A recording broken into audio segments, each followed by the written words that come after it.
Mom announced she's pregnant for the seventh time, but I'm done raising her kids. So I moved. Hi Reddit.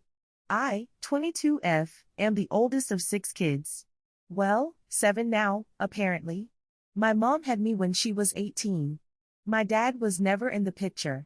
She's had a string of boyfriends and situationships since then, and every couple of years, she ends up pregnant again. Each time, she swears this one will be different, but it never is. The guy either leaves during the pregnancy or shortly after the baby is born. Guess who ends up raising the kids? Me.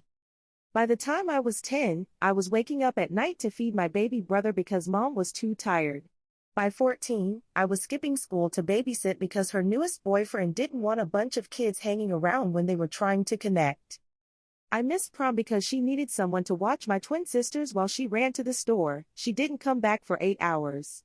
I never got to have sleepovers, sports, or after-school clubs because I was the built-in nanny, cook, maid, and emotional support system for my siblings.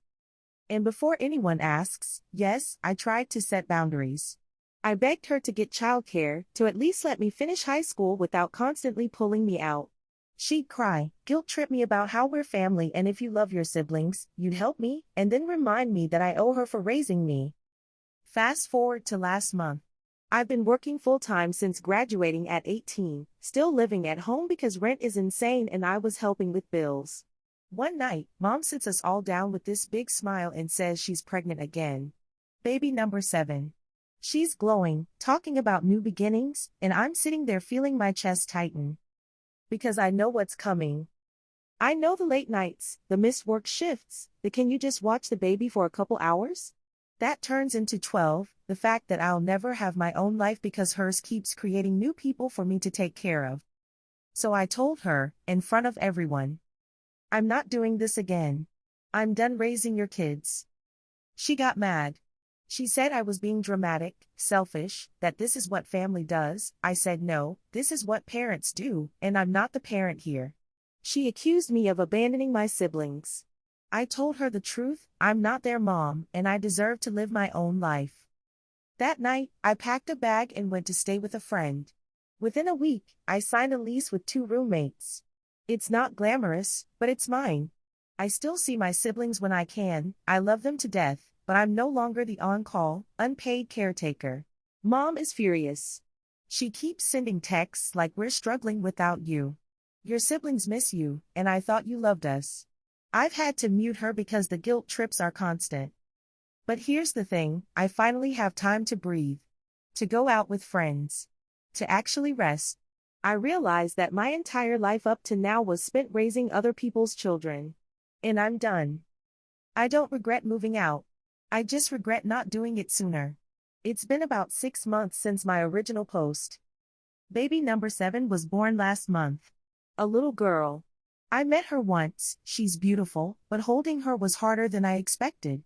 I love my siblings so much, but I also felt this wave of sadness because I knew I could have been the one rocking her to sleep at 3 a.m., changing her diapers, and basically being her second mom.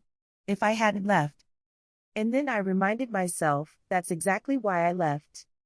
After I moved, my mom's life got chaotic. She tried to get her new boyfriend to help more with the kids, but he bailed 2 months into the pregnancy.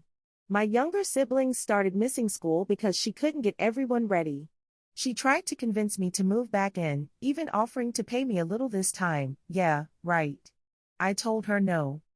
For the first couple of months, she sent me guilt trip texts daily. I'm drowning here. Your brothers need you. Family comes before freedom. When that didn't work, she switched to cold silence, which honestly hurt less than the guilt. The kids have been feeling it.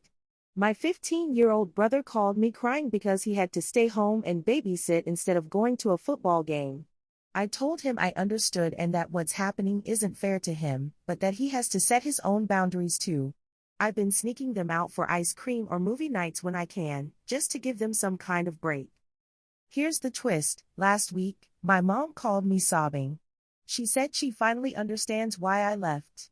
Apparently, she had a breakdown in the middle of the night after being up for 3 days straight with the baby and the toddlers. She told me she wishes she'd listened to me years ago about getting help, but now she can't undo it. I told her I still love her, but that my life isn't going back to what it was. I'm not her safety net anymore. And here's the weird part. I think she might actually be getting it. She's applying for subsidized childcare and looking into parenting classes. Will she stick with it? I have no idea. But for the first time, she didn't ask me to move back in. As for me, I've started college classes at night, something I never could have done if I'd stayed. My roommates and I even took a weekend trip to the beach. I've been learning how to be a 22-year-old instead of a full-time mom to kids I didn't have. It's bittersweet, but I'm proud of myself. I broke the cycle for me. And maybe, just maybe, my siblings will see it's possible for them too. Final update, Mom announced she's pregnant for the 7th time, but I'm done raising her kids. So I moved. Hi Reddit. It's been a full year since my last update, and wow, a lot has happened. I'll start with the good. I've officially completed my first year of college. I'm working part-time at a coffee shop, paying my share of rent, and even managed to save enough for a used car. I've traveled more this past year than in my entire childhood. I've also gotten closer to my siblings, but in a different way. Now, our time together is our choice, not something forced out of necessity. Now for the part that might break your heart. A few months ago, Mom was doing well.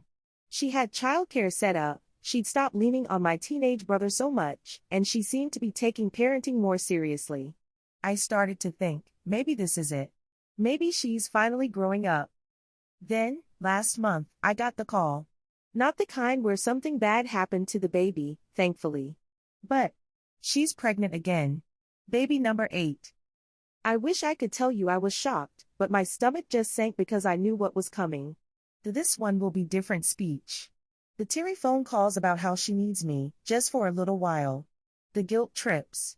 The cycle. This time, though, I didn't even let the conversation go there. I told her, Mom, I love you. I love my siblings. But I'm not moving back in. I'm not your co-parent. That's never going to happen again. She went silent for a long time before saying, I guess I've lost you. And I told her, you never had to lose me. You just had to stop making me your safety net. We haven't spoken since. My younger siblings have been texting me from borrowed phones, saying things are already sliding back to the old ways. I've promised to still be there for them when I can, but not as the live-in caretaker. It hurts. It really does. But I can't light myself on fire to keep everyone else warm anymore. I've built a life that's mine, and I'm not going back. If there's one thing I've learned from all this, it's that breaking free from a toxic family role isn't a one-time decision. It's a decision you have to make every single day, even when it would be easier to fall back into the role you know. So yeah. Mom's having baby number 8. And I'm not raising this one either.